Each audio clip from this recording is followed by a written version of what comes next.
So let's talk a bit more about concept art, visual development. This book, Industrial Light and Magic, The Art of Special Effects, basically a history of ILM. I bought this some years ago. So if you wanted to get into special effects back in the days of film, this would be the book for you. So it's a history of the studio, well, the effects studio called ILM. They take you through a history of special effects. One of the first early special effects movies by Lumiere was Man on the Moon, A Trip to the Moon. Genius film for its time, 1902. So anyway, then there's a history of the people that work there, where they came from, and you see various pictures of items that have been done for movies that these guys have done the special effects for. Model making, which is a whole big discipline. Then we get to Ralph McQuarrie, who does drawings of Star Wars and paintings to set the style and tone of the design for the movie Star Wars. And you've seen these shots or shots like them in the Star Wars movies. And this is a very important job, doing visual effects, visual development, paintings, and concept art. This is how it starts, is with the guy writing a script, a plot, an idea, and another guy making paintings to go with it. You always start with the written word and then go to your artwork. You start with small drawings and you work them up into large drawings and paintings. So this is development art for Star Wars. All these things start out as small little drawings. This chapter, visual effects design. Here you see storyboards up.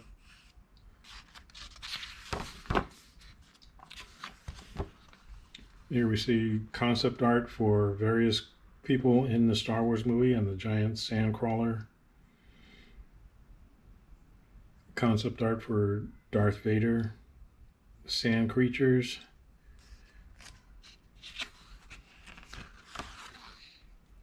And then you see the models that they make to make the movie. You see storyboards behind this guy. Joe Johnston. Later on, he directed a movie called Honey, I Shrunk the Kids, but he started out doing storyboards and concept art for Star Wars. This is a painting by Ralph McQuarrie for Empire Strikes Back. I guess that's Luke and Han and another guy here. But all this stuff starts as sketches, drawings, and gets turned into more finished drawings and paintings. Another McQuarrie painting. See one of the guys going away on the, I guess at one time that's what the Tauntaun looked like, but it changed into this. Being chased by the gigantic crawlers, what they call those at-ats. There's a big fold-out thing. So doing visual development is small drawings getting turned into big drawings and finally winding up on screen. And it's a whole field to do that. But it has to start out with scripts and drawings. This is the model making phases. But all this starts out as drawings first.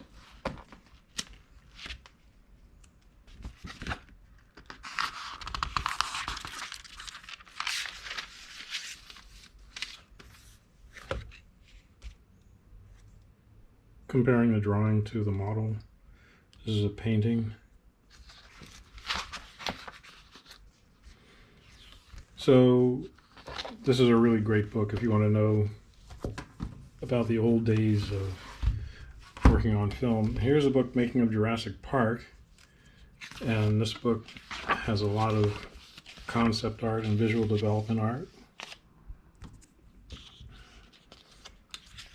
This is a magic marker and colored pencils, I guess. The big gate, pencil, charcoal renderings of the dinosaurs. paintings of where the action is going to take place, the valley, the island. So I did a painting there of John Hammond. Concepts of the logos. Painting of the Tyrannosaurus Rex attacking the SUV with the kids inside. All this stuff starts as drawings and gets turned into paintings and then gets turned into sets or props or miniatures for the film. This is what concept art, visual development is all about. You paint this up first and get approvals before you go out half-cocked building stuff. You save yourself a lot of time and money. God, elephant paper to show actual size of the T-Rex. Those are big sheets of paper. Here's the model design department putting it together. So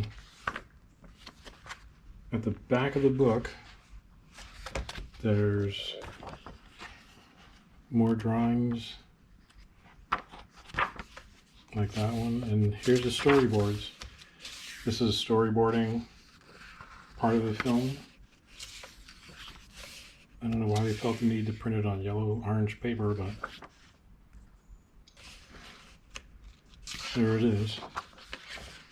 So another great book showing behind-the-scenes stuff of how they make these films and do the storyboards and stuff. Now let's look at the big book. Sid Mead was a designer, industrial designer, and he designed a lot of concepts for a lot of different things, including movies. I guess I bought this back in the 80s. So it's in English and Japanese.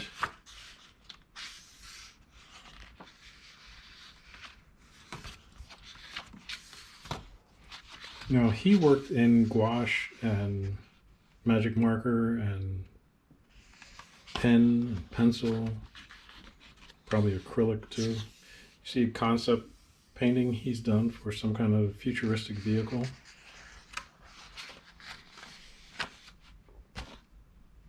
Here's that same vehicle in a finished gouache painting, no doubt. There used to be ads like this in magazines for cars. And there was a school in Pasadena that would teach you how to do paintings of cars and other things, industrial pieces, household appliances, called Art Center. And a lot of guys that went there got, not a lot, but some got into the film and animation business. So I've met some Art Center guys, extremely talented.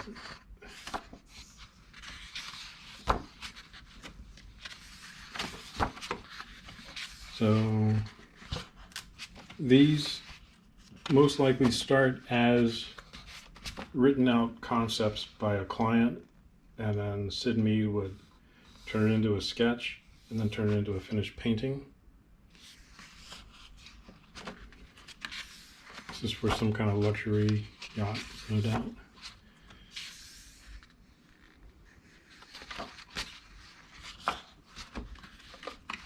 So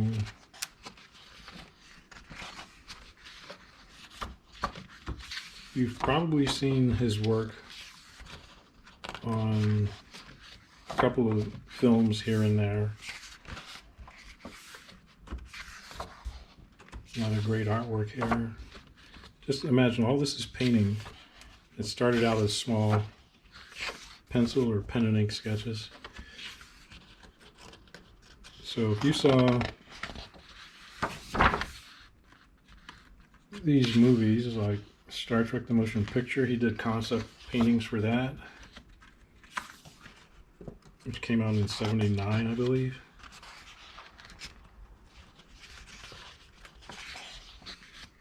He did concept work for the Disney movie Tron, came out in summer of '82. You got all these great drawings.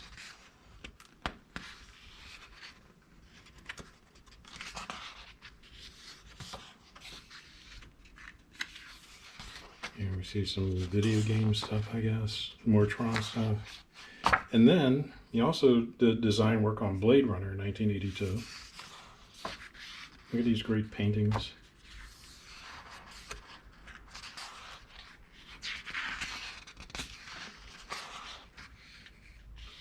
There's the spinner car, and we look down between the two front wheels and see life on the street.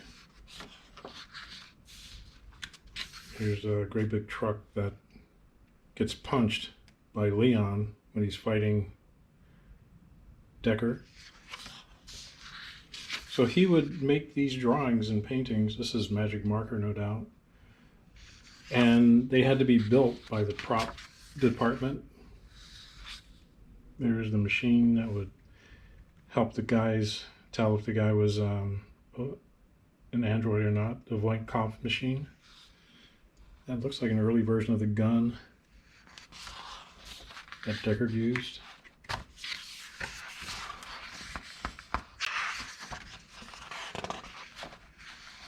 All these great paintings. This is one of his looser works of the street life on the ground in Blade Runner.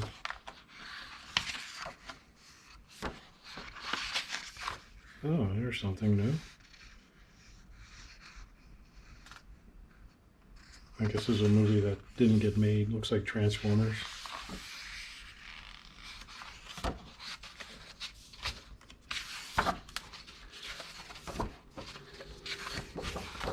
So this is part of what visual development concept art is about, is doing your drawings to satisfy the director. This is for 2010, the year we made Contact movie back in '84. You turn those drawings into color sketches and then you turn them into paintings. And then the guys that are building the sets and making the props have something to start on. Sometimes you or the next department has to actually do the measurements for how big these things are in terms of feet and inches. Drawings and sketches. Let's see what kind of rough drawings he's got back here.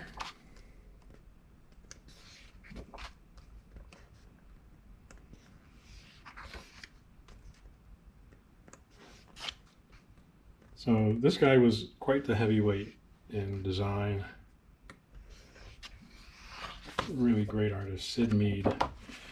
So that's 3 books. And then we have these 2 books. So apparently I bought this in '78. This is the original Star Wars movie. And this was the first time that we had seen behind the scenes artwork for how to design a movie. As you see, it's dry rotted because it's so old now. Drawings for R2-D2. Drawings for C-3PO. Drawings for Luke Skywalker's costume that he would eventually wear.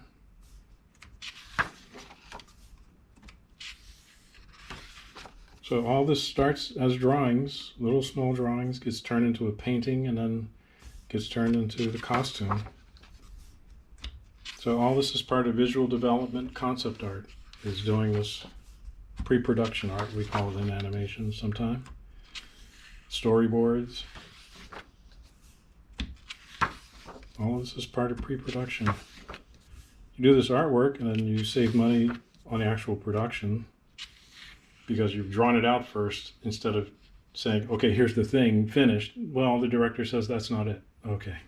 Now you spent a lot of money making something that you could have spent more time at the front end getting an okay and then making the thing. So this was a really important book for us back in the late 70s, early 80s. Just look at all the stuff that has to be drawn out. So, and then they did one for The Empire Strikes Back, which Came out in 80, so I guess I bought this in 80 or 81, depending on when they had the book ready. Ralph McQuarrie painting. And then somebody gets to draw this. Joe Johnston and Ralph McQuarrie did these drawings. And then they figure out, is that the right look? Yes, okay, then they make the thing. Background painting, which started out as a small sketch and then some guy had to actually paint it up. Ralph McQuarrie painting of Luke on the Tauntaun. Well, somebody drew that up first just to get the design right for the Tauntaun. There it is running in action, and somebody has to make it. They had to make miniatures of it, so they made skeletons for it to move around. And then a guy animates it in front of the camera. It's a fascinating world to get into. Previs, concept art, development art. You get to do all these variations and talk to the director, the cameraman, prop department, background department. Everything has to be drawn out first. And that's what all this is for, is to get the director's vision on screen. If the director is the writer, you're getting the writer-director's vision on screen. If there's a producer, writer, director, you're getting someone's vision on screen doing this. Now, if you're doing your project, you have to write it out first and then start making drawings. So everything gets planned out.